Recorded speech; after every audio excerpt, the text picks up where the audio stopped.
Ladies and gentlemen, boys and girls, what is going on? Welcome back to the 1-0 show. And to start 2022 off, we've been vlogging the victory games. Those have been going well, but we're back to our roots. We're back in the studio, the study, whatever you want to call it. And I've got a very special guest with me, co-host of the BEIN SPORTS show, the early kickoff. Just coming off, we've interviewed his co-host before. He's also recently spoke to Ruud. So I don't know if you can compare 1-0 with Ruud. I don't know what you want to think, but we've got, ladies and gentlemen, Adamo joining me today for a quick interview. Thank you, mate, for joining me. How's it going? Oh, thank you, bro. Very well, thanks, man. Just when I thought you were the best bloke, I find out right before this call, you go for victory. There you go. No one's perfect. Continuing the trend of speaking of goats, Ruud and you. They're right there, bro. You're in the upper echelon. No, legend. So, if you are new to the channel, we interviewed Claude, and you've obviously got the show with Claude's on BEIN Sports, the early kickoff show. We'll get into that. Find out a bit about yourself as well. What you got into presenting. We actually met each other how long ago was it now? A couple of months ago now. A few weeks ago. At Ultra Football. We'll speak about that as well, and then we'll dive into some football talk as well, because you're a big Liverpool supporter. You're in the Hearts kit. We just had a young Aussie boy go over to Hearts, which I think is a good move. I don't like him as a victory fan, and he's a bit of a rat to play against, but I think he should be Australia's next right back. So I've always sort of liked him as a player. We've got some exciting stuff to get through. Make sure to like, subscribe if you're new. But before all that, Adamo, a bit about yourself for those who don't know you. We mentioned you're on BEIN Sports with Claude, as we mentioned. Give us a bit of a rundown, sort of what you do. Yeah, that's it, bro. I co-host the show with Claude. We're in our second season at the moment, man. And look, it started. I was never the best player growing up, but I always loved the sport. And I remember, man, when I was a kid, my dad had Foxtel, my mum didn't. I was staying at my dad's, I was probably like 6 or 7 years old, and I was watching Fox Sports News for the first time. And I looked at that and I said to my dad, I go, that's the coolest job in the world. They get to talk about sport 24/7. I want to do that. Man, I'd studied journalism at school. And when I finished school, I really wanted to be a sports journalist. And then 2 weeks into my degree, I was like, nah, journalism's not for me, man. No one likes a journal. So I was like, that's not for me. And then we actually started a comedy page. Claude's was in there as well. It actually all started, we co-hosted our Year 12 Talent Quest. Yeah, I remember speaking to Claude's about the content you're making on bra and all that sort of stuff, because I think I'm sort of that perfect sort of age demographic in the audience that you probably had back then when you were tuning content out. 100%. I remember getting some of the videos now in my head playing. Pretty funny. Look, some of them were a little bit, they were borderline. I don't know. We probably wouldn't, even though it was only a few years ago, probably wouldn't get away with those things. Now, yeah, exactly. Borderline. Yeah, now who knows? So you sort of mentioned it before, like sort of just getting that confidence. Was it always something that were you always sort of a confident kid? Were you always sort of one of those who wanted to be in front of the camera, all that sort of stuff? Or was it something that you sort of just found yourself going into? Oh, look, I was always one of those. I could never shut up. At school, I was always the kid. I was always the kid that you could just hear. The teacher didn't even have to be looking at me. She just knew, Adamo, stop talking. So I always had that confidence. I was always a very, speak to Claude, any of my mates. I was always very loud. Yeah. So it's always something I wanted to do. But then, filming videos for bra and then actually being in front of a camera for TV are two totally different things, man. So I think I had confidence doing that. We were so comfortable with bra. And then when I switched over to doing it for BEIN, it was almost like you had to learn again and get into a comfort zone. But yeah, it's definitely something I've always wanted to do. Yeah. So was it more that sort of because it was a professional setting as of such, or was it just because now you sort of know that you've got that big sort of title, an official title of BEIN Sports, a massive producer like that? No, you know what it is, bro? I think it's just you get these opportunities because of who you are, your personality. And BEIN took a punt on me and Claude's when we were 23. And we were nobodies. And, they were like, who are these kids that you've just given? And everyone, our production team, we're all a really young crew. Yeah. And they took a punt on us. And then I think when you get in front of camera for TV, it's almost like you feel like you have to fall back into that mold of like, hi, I'm Adamo de Negros reporting for 7 years. You can kind of close your eyes and do this. And everyone kind of sounds the same. So so it took me maybe just a few weeks to get comfortable. And the best advice I ever got was from someone who just said, just be yourself. Yeah. And that's just how it is. And like, it sounds weird saying it, but it's almost like you got to learn to be yourself. It's as hard as it is because, in this type of work, you try and sound like other people or think that there's this, way that you got to speak if you're running a podcast or if you're on TV. But man, just be yourself. Yeah, no, definitely. It's definitely advice I would take as well. Because I know it's on a smaller scale, but I was never sort of like, I was probably a bit different to you. I'm never like, I'm not the loud kid. I'm not whatever. I tend to stay a bit quiet. But even from starting this, it's sort of that thing of like, okay, I actually really started enjoying it. And then at the start, I watch back on my old videos. I'm like, that's terrible. And my old videos are like a year and a half ago, but already you can Oh man, sort of see just by just by tuning it out, like you were saying, and being 23 years old, like you said you were when BEIN obviously took the punt on you. That's quite young for like TV presenters. And you see people on TV now, they're what, mid-30s, even 40s. yeah, man. So like it's quite young. Yeah. So congratulations to you, especially. Oh, thank you, bro. Obviously got a bit of talent in us, so congrats on that. We also spoke about, we mentioned we met each other at Ultra Football as well, the new one opened up here in Melbourne. You made a bit of content for Ultra. Was that sort of just, you put your hand up and said, get me in front of the camera, or? Oh, yeah, I'll tell you how Ultra came about, bro. It was a weird one. So when we had we had a one-off game against this crew of like street ballers called Sydney Street Crew. We called them out and we put on this mad event. Man, it was a sick event. And we did it in Alexandria. And then that was the first time I'd ever been to Ultra. Wow, what a store, boots everywhere. I've never seen anything like it. And then I went to the Melbourne store and man, that made Sydney look average. But yeah, so that's how it just started. And then from there, they offered Claude and I, we both got the job there. They're like, hey, do you want to? And I was doing labouring at the time in Bankstown, which is like 40 minutes away from where I live. So I was like, man, I'll take that. Ultra was down the road from where I lived. And then, it's just like, they knew I had a little bit of a background with brass. So just put my hand up for a couple of things. Claude and I hosted an event for Adidas there. And that's just how it started. Yeah, and like you, bro, like I look at some of the early stuff we even did for Ultra and I cringe at it. Yeah. I don't like hearing myself speak at the best of times. I look at that and I'm like, wow, I've come a long way. Yeah. No, well, I remember watching you guys filmed the video at Ultra in Melbourne here when like just sort of touring. It was you, Tom and Kat and stuff. And I was sort of just watching it, especially like you and Tom who've sort of done it for a while. And you can just like, there were people around, there were some important people around as well. And you just don't care. You can just like speak how you want, say whatever you want. Like it's definitely something that I've been watching, sort of you and Claude's, like, as I said, I spoke to him previously, just that confidence that you sort of get on camera, which is it's a pretty hard thing. I don't think many people just get it. So like you've obviously got look, it's so hard, man. And it's one thing making videos for Insta and TikTok and everything else. But then when there's a big camera in front of you, it definitely it takes it to the next level. But yeah, talking like about players around you and stuff, that's just, I remember my first ever like thing with a player was with Josh Mansell, who's a rugby league player in Sydney, and we played FIFA. And man, it was the first time I've ever done anything with a player, and I was shitting myself. I don't know if I can swear, sorry, but I was so nervous, man. The night before, like I was freaking because I'm like, man, this guy's an NRL player, it's big in Sydney. NRL's big in Sydney. I was like, he's a big player too.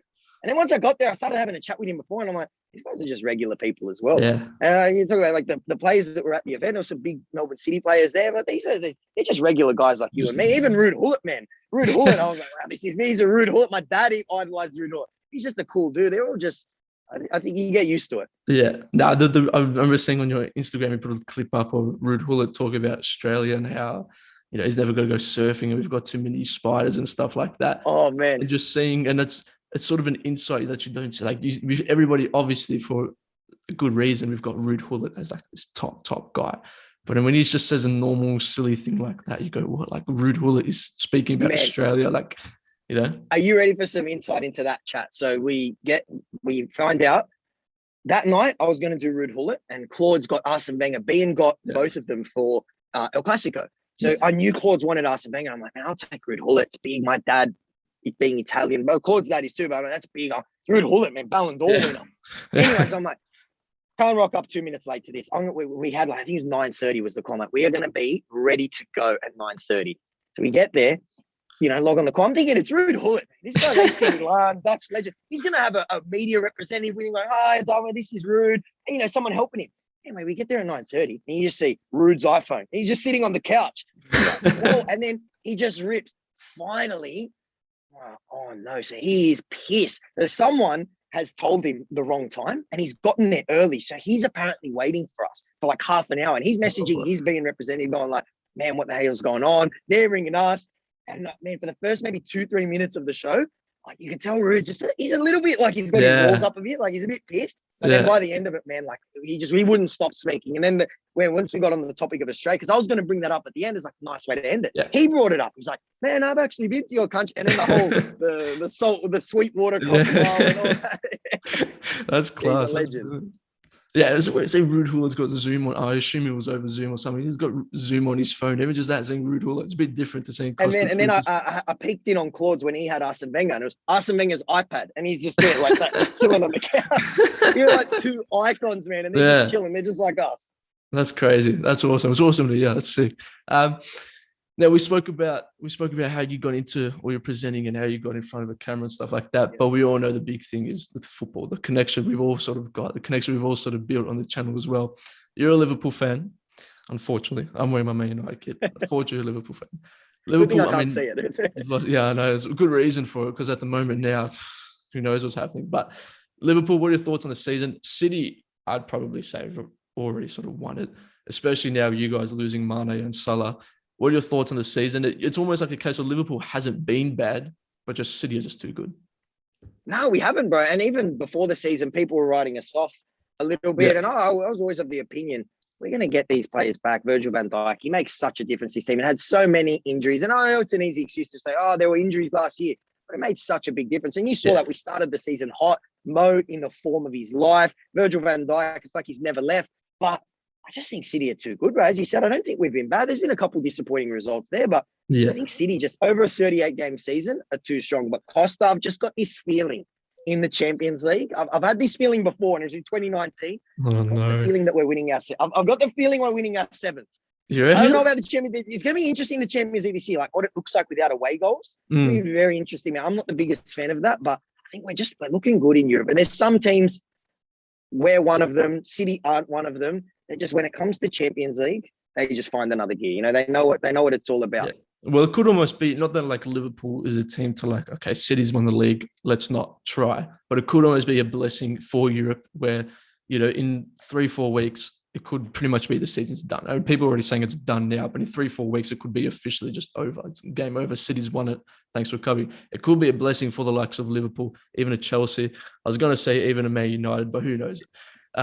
Where in the sense, like you were saying, Liverpool, they're obviously a cracking team. They haven't played bad this season. You've got to get Salah and Mane back. You've got to keep on, Jota's probably been one of your best players this season. You know, For sure. if a Mo Salah wasn't in that team, Jota is probably that guy for Liverpool this year. Definitely. That could probably come into play. I hope it doesn't happen. I really hope it doesn't happen. But I think Liverpool will do all right. Speaking about Liverpool, though, you've obviously got Steven Gerrard, who's gone to Aston Villa. They've just also announced Philippe Coutinho. We sold apparently a couple of Coutinho shirts were hot off the shelves today. I can imagine. Yeah. Same as in Sydney. Yeah. Philippe Coutinho, I've got my views on his signing for Villa. I want to hear yours first because I think a lot of it is Liverpool fans, and I understand the excitement. I want him to do well. I don't care that he used to play for Liverpool because he's not playing for Liverpool now. I want him to do well because if he does play well, it's another exciting player in the Premier League. We know that he can play well. He is a player with flair, but I just don't see him doing anything. Like I don't see him living up to the heights of what people were expecting. You know what, bro? Me too. We were having a chat at Ultra the other day. I think the thing with Phil Coutinho is when he was at Liverpool, especially that last season and a half, he was world class. But he was at Liverpool for a long time. And then when he was at Liverpool, he had periods when Gerrard was playing. He was very inconsistent. Yeah. And throughout his career, apart from those 2 years, he's never really been consistently world class. Like he wasn't the main man at Inter. He's never been he definitely wasn't the main man at Barca. That was a disaster. So maybe it's just our expectations are too high for Philippe Coutinho. Like he's almost got a little bit of James Rodriguez syndrome in a sense. Like he was good for this period of time, but maybe he just peaked out. And I agree with you. I love Phil Coutinho. And what I love about him as well is even when he left Liverpool, he played right up until the end. He didn't have a dummy spit. He didn't sit on the bench. And at the end of the day, that money funded Van Dijk and Alisson. Yeah. So we owe it to him for that. But I have to agree with you, man. I don't see Liverpool, even Liverpool fans are getting so excited. I don't see him hitting the straps because we haven't seen him be world class for 5 years now. That's exactly what I was going to say. It's if he was coming off, a good season at Barca, or even just a semi-decent season at Barca where he was putting good performances here and there, but he hasn't even been doing that. Like he got injured a few times. He really hasn't established himself really since he left Liverpool, unfortunately. So it's that sort of thing of exactly like a James Rodriguez. That's sort of how I see it going. He's obviously going to have good games here and there because even a poor Philippe Coutinho is a cracking player, he can still do good stuff. But I personally just don't think he's going to be what Villa was sort of hoping him to be. I think there's 10 players in his position that Villa probably could have signed before Philippe Coutinho and done just as well. Yeah, I agree. I think it's a romantic signing, and they'll sell some jerseys for sure. Oh, 100%. 100%. I mean, Yeah. I don't even know Villa. You could get Villa kits here, but you can, and people are getting Coutinho on the back. So, yeah. Well, obviously, we mentioned before, Steven Gerrard. The main goal is Gerrard to Liverpool, isn't it? I mean, it's the worst sort of kept secret in the world. Do you think that will be his next step from Villa? Is he going to do good enough at Villa to secure that Liverpool job?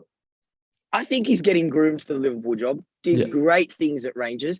To be honest, I would have loved to have seen him stay there, build a little bit of a dynasty, because he built a good team there where they win maybe 2-3 leagues, a couple cups, maybe even go on a run in the Europa League, get back in the Champions League. Then, in the perfect world, he stays there, builds a dynasty, and comes to Liverpool. He's gone to Villa, which I liked because they were tossing up the Newcastle job. And I think the pressure that would have come with that, Newcastle, their fans expecting them to sign all these players, and they're in the relegation zone as well. I think that pressure may have got to him a bit where he gets a good Aston Villa side that was just underperforming this season. And let's be honest, the expectations are low as well. So he can do his thing. He learns about the Premier League. If he can win a cup or two, that'd be great. But I think he's getting groomed. He's the next Liverpool manager. Yeah, definitely. I think everybody can see it coming. It's just whether he lives up to it. But I think the Villa gig was perfect for him because I think so too. People had them do it. People were expecting them to do well for Villa standards at the start of the year, and then things didn't really work out. And he picked up an Aston Villa side that weren't performing well, but the players they've got, they know they can perform well. So it was sort of that his time at Villa now has sort of been sort of getting them where they should be. Sort of thing, sort of just picking them up and say, okay, let's just refocus and get you where we know you guys should be, and then just like that, I think he'll do all right. I don't mind the Rangers shout. That's what I sort of want Postecoglou to do. Not to say that I'm probably a bit selfish as well, but if I'm him, I don't rush the next step. Stay at Celtic for even if it's 4, 5, 6 years. Get yourself a trophy. Make yourself a statue as well. Really earn the respect there because unfortunately, he's got a Greek last name and is an Australian background. So he's not going to get picked up as easy as if his name was a Steven. Oh, man, 100%. He's got a little bit of Brendan Rodgers syndrome in a sense that he plays a great brand of football. Any European team would love the football that he plays, but 100%. Like Brendan Rodgers, if his name was Ange Postecoglou or Pochettino or something, people would love him. People would froth him. But even when he went to Celtic at the start, people were basically treating him like he was a nobody. And this guy's won an Asian Cup. Yeah. It's one of the biggest international tournaments in the world. He's faced some of the best players in the world. He's seen it firsthand, and now he's getting the respect he deserves. I'm glad he won that trophy. I think that buys him a season and he's been unlucky as well. The second he got there, players wanted to leave. So he had to get rid of Edouard, and there were players going in both directions. And he's done well with no budget. Yeah, Kyogo's a machine.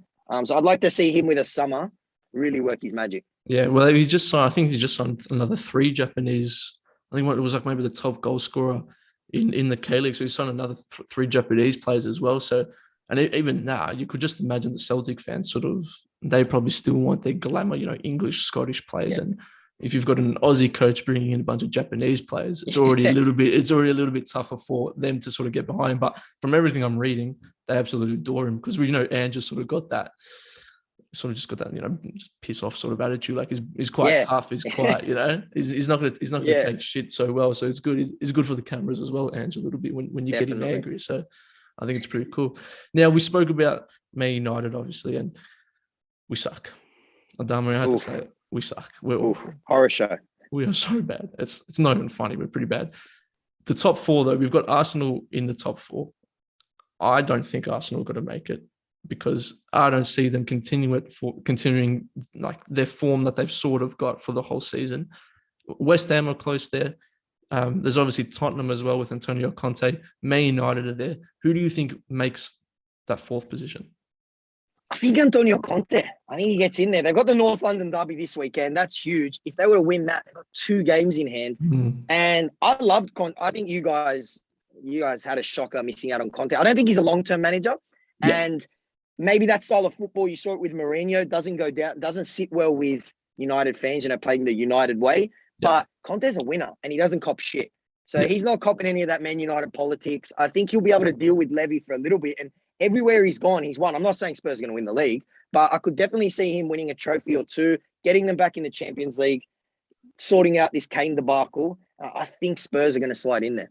Yeah. No, so look, I don't disagree with you because I think even though Tottenham were, they had their issues and all that sort of stuff, it's Conte is, and I don't think I would have loved Conte at United, but I just didn't see him working well at United. Just something No, about it, it's that. just like Yeah. you don't turn down Conte. Nobody turns down Conte, but when all that sort of stuff came around, whether it's Zidane, Conte, Pochettino, I couldn't see Conte in the job. I just probably because Mourinho maybe scarred us the way he left, and they've got that similarities to even just sort of their egos are a bit similar as well.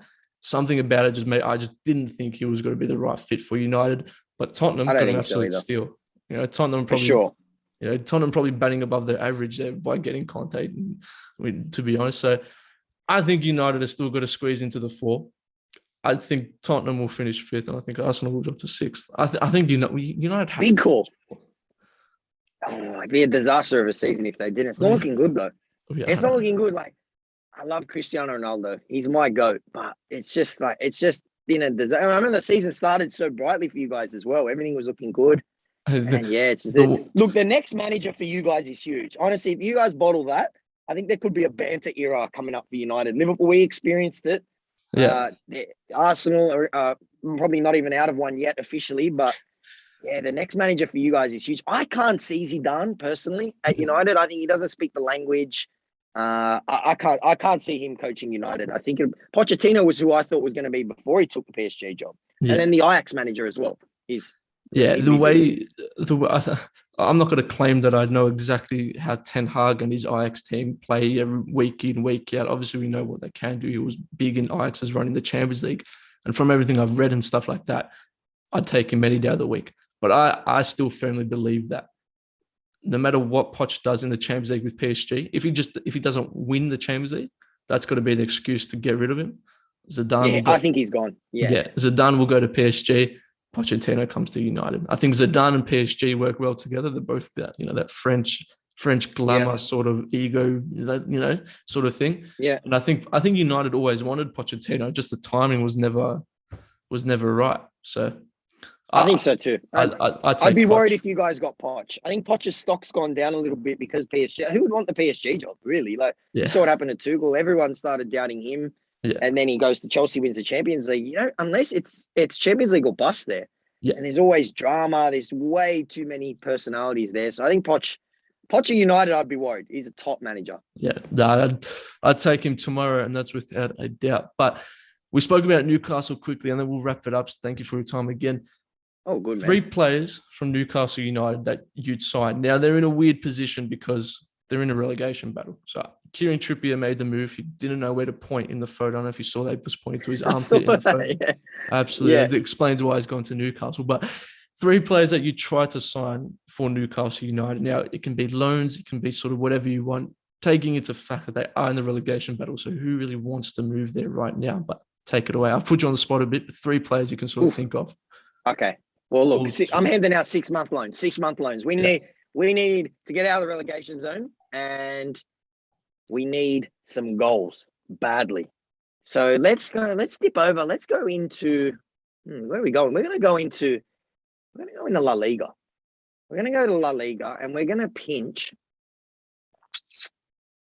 Well, Alexander Isak was the big one that they've been linked to, but I'm going to say Alexander Isak, someone like a Gerard Moreno, someone that just bags, or Yarthabal, one of those players, someone that just bags goals, not the flashiest type of player, but he'll just get you some goals. He'll rip in for 6 months. There, Chris Wood apparently is going there. They've triggered his release clause. Yeah. He'll get you goals. He'll get you goals. That's what they need.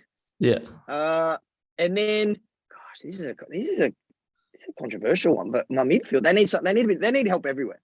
I think I know where you're going. There's a war going on at the moment, but you know what? Riley McGree, they take Riley McGree. He gives you something different. He's got that X factor. It's what they need desperately. It's a good move for both parties. You'll get him on the cheap. Yeah. Or loan him from Charlotte because he's at Charlotte, which I didn't know until a couple of weeks ago. So he's at Charlotte. We go, you know what? We'll sort it later. We'll take you for 6 months, and then they need help at the back, don't they? They need. Tarkowski is the name that's been thrown around, and I thought they sort of already would have done that by now. I think that's what sort of the general consensus was, that as soon as it opens, Tarkowski's gone. Tarkowski's a good one. Yeah, Tarkowski is a good one. Just get someone in there, Premier League experience. yeah. They need help from everywhere, though. They need. Yeah, I think that's Yeah, probably man, something that they they're in big need. trouble. Yeah, I think that's probably something that they need. That's sort of just like you don't need your flashy players now. Get someone like you No. said for 6 months that can get you out of here, and then still good enough to last you another 2-3 seasons. But they don't have to be the star player. You're going to struggle to bring in, like even in Isak or Isaac, the striker you said from Sociedad, even he might not Yeah. want to go. Trippier made that move from Atletico Madrid to Newcastle, where I think sort of him being English maybe want to come home. It's an exciting project, Newcastle, definitely, because especially if Trippier might be looking at sort of saying I'm one of the first ones that came to this new Newcastle team and made that move. My biggest issue though is Eddie Howe. I don't think Eddie Howe was the right choice from the start. Well, I think with Newcastle, as you said, it's an exciting project. But first things first, they got to get out of the relegation zone because they're talking about Neymar. They're going to ring Neymar. Hey, man, Newcastle. He'll go, what? Yeah. Geordie Shaw. He don't know what Newcastle is. And he definitely won't know them if they're in the championship. So they need to get out of the relegation zone. And look, yeah, Eddie Howe, I probably wouldn't have gone with Eddie Howe either. But City, before they got the big managers, they had Mark Hughes. So you got to have Mark Hughes before you have Mancini and Guardiola and all those and those type of managers. So maybe it's a stepping stone. But yeah, it's an exciting project. I'd love to see the Toon do well. There's a lot of the fans down here, and there's a lot of them that work at Ultra as well. But man, first things first, they look like they're in big trouble. I don't know if they're getting out of the relegation zone, to be honest. I think I made a video a couple of weeks ago. I actually think they are going to go down. I honestly think so too, man. So it's just that defense. The defense is just a shambles. They don't have the solid midfielder week in, week out that can help the defense. And with Wilson injured now, I don't know where they've got to get goals from. Like you said, Chris Wood, apparently they've signed him for 20 mil. He can do the job, but like that's about it. You need some loan sign. They're just in trouble everywhere. Like, look, I don't have much hope, but you kind of don't want to believe it because it's Newcastle. It's a big club, but when you look at it, man, they're in big, big trouble. Yeah, it's going to be tough. All that money and they're in the championship. Yeah, I know. Yeah, like Kieran Trippier went from Atletico Madrid to the best right back in the championship. So people are going to make fun of them, that's for sure, if they go down. Because like you said, they've got a huge fan base as well. I think we'll wrap it up there. Thank you very much, Adamo, for your time. If there's anything else you want to say, anything you want to mention, take it away. Nah, no worries, bro. Thank you very much. Up the Reds. Make sure you're following and liking 1-0. Thank you, Costa, bro. I'm sure I'll see you down there soon. I'm getting down there for the Big Blue, actually. So sweet. I'll be down in Melbourne for the Big Blue. So I'll be around Ultra. Let's link up. Done. Yeah, come in. Awesome. Thank you for joining me. Thanks again, ladies and gentlemen. Thank you for watching. Make sure to like, subscribe, do all that business. I'll leave Adamo's link to Instagram and all that stuff down below. Catch him on BEIN Sports, and we'll see you soon. Deuces.